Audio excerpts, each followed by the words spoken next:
కుట్రలతో కుతంత్రాలతో ఇవాళ రాజ్యాధికారాన్ని చేపట్టినటువంటి కాంగ్రెస్ పార్టీకి ఈ పట్టణానికి సంబంధించినటువంటి మంత్రి కొండ సురేఖ గారికి మేము ఇవాళ అడుగుతున్నాం. ఈరోజు ఈ పట్టణంలో ఉన్నటువంటి మంత్రి గ్రామ సభలకు హాజరు కాదు, ఎక్కడో తూతుర్పు మంత్రంగా ఇట్లా నిలబడుతుంది. ప్రజా సమస్యలు అవసరం లేవు. అదేవిధంగా గుమస్తాలను పెట్టుకొని నడిపేంటి సంస్కృతి కొత్త నిర్వచనం చూసి తీసుకొచ్చినటువంటి చరిత్ర వీరిది. ప్రజలు గమనిస్తున్నారు. ప్రజలకు ఏం చెప్పారు మీరు? ప్రజలకు అందుబాటులో ఉంటాం, మేము క్యాంప్ ఆఫీస్లో ఉంటాం, అన్ని రకాలుగా ప్రజలకు వసతులు ఏర్పాటు చేస్తాం, అన్నీ మేము చూసుకుంటామని చెప్పారు. ఏం చెప్పారు? చెప్పింది ఒక్కటన్నా నిలబడ్డారా? ఈరోజు వరంగల్లో డెవలప్మెంట్ అంతా కూడా తెలంగాణ రాష్ట్ర ప్రభుత్వం కేసీఆర్ గారు ఇచ్చినటువంటి అభివృద్ధి నిధులతోటే మళ్ళీ కొబ్బరికాయలు కొట్టి వాళ్ళు కాలం గడుపుతున్నారు. ఈరోజు గ్రామ సభలలో రాష్ట్రమంతా కూడా సమీకృతం చేసి చూస్తే అప్లికేషన్ ఫామ్స్ కూడా 500 రూపాయలకు అమ్ముకుంటున్నారు. ఎమ్మెల్యేను వాళ్ళ యొక్క ఎమ్మెల్యేను తరిమి కొట్టినటువంటి సందర్భం ఉన్నది. అదేవిధంగా నిలదీసిన వాళ్ళను పోలీసులను పెట్టి తరిమి కొడుతున్నారు. మరి ఈరోజు మేము సూటిగా అడుగుతున్నాం, గ్రామ సభలలో ప్రజలకు ఎంతమంది దాని అవసరాలు ఉన్నాయి, మీరు ఎంతమందికి ఇస్తున్నారు? ఆ లెక్కలేదు. మీదికెళ్ళి ఒక బదనాం, రేషన్ కార్డ్స్ మేమే ఇస్తున్నామని. 90 లక్షల మందికి తెలంగాణ రాష్ట్ర ప్రభుత్వం కేసీఆర్ గారి నాయకత్వాన రేషన్ కార్డులు ఇవ్వడం జరిగింది. మేము మొన్న కూడా ఒక డిబేట్లో చెప్పడం జరిగింది. ఏదైతే 1,10,00,000 ఉన్నటువంటి కుటుంబాలు ఉంటాయో, ఇక రాష్ట్రంలో 20 లక్షల మంది కుటుంబాలే ధనికులు, 90 లక్షల మంది పేదలని కూడా ఒక ప్రశ్నకు రావడం జరిగింది.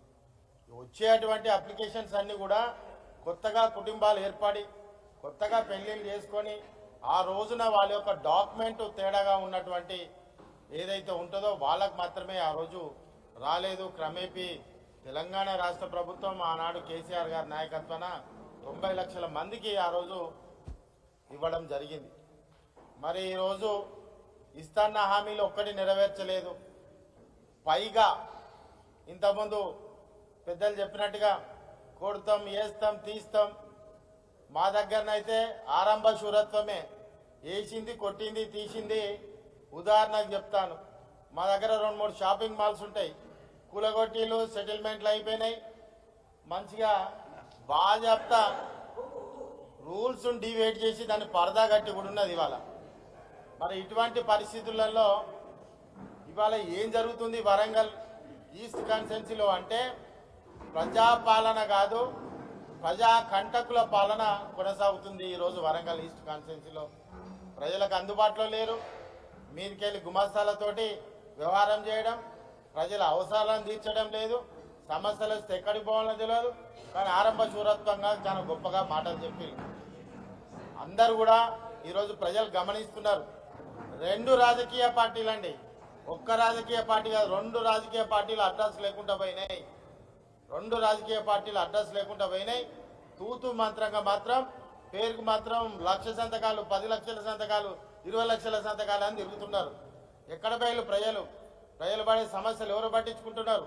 వాటర్ సప్లై లేదు ప్రాపర్గా.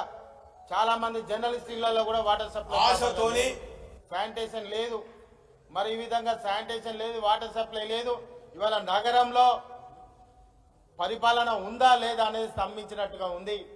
1000-2000 కకృతి పడి ఆ స్థానంలో ఉండి 1000-2000 కకృతి పడేటువంటి పరిస్థితులలో ఈరోజు లంచగొండులుగా తయారైనటువంటి ఈ ప్రభుత్వాన్ని ఖచ్చితంగా తిరగబడతారు ప్రజలు.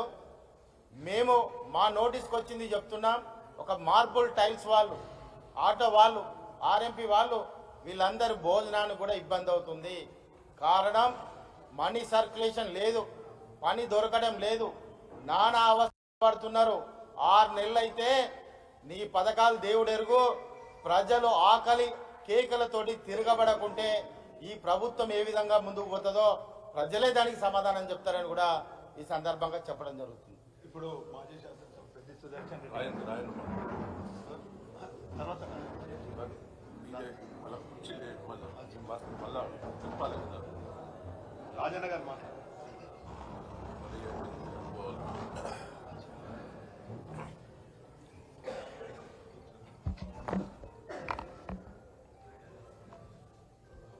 పత్రికా మిత్రులకి, ఎలక్ట్రానిక్ మీడియా సోదరు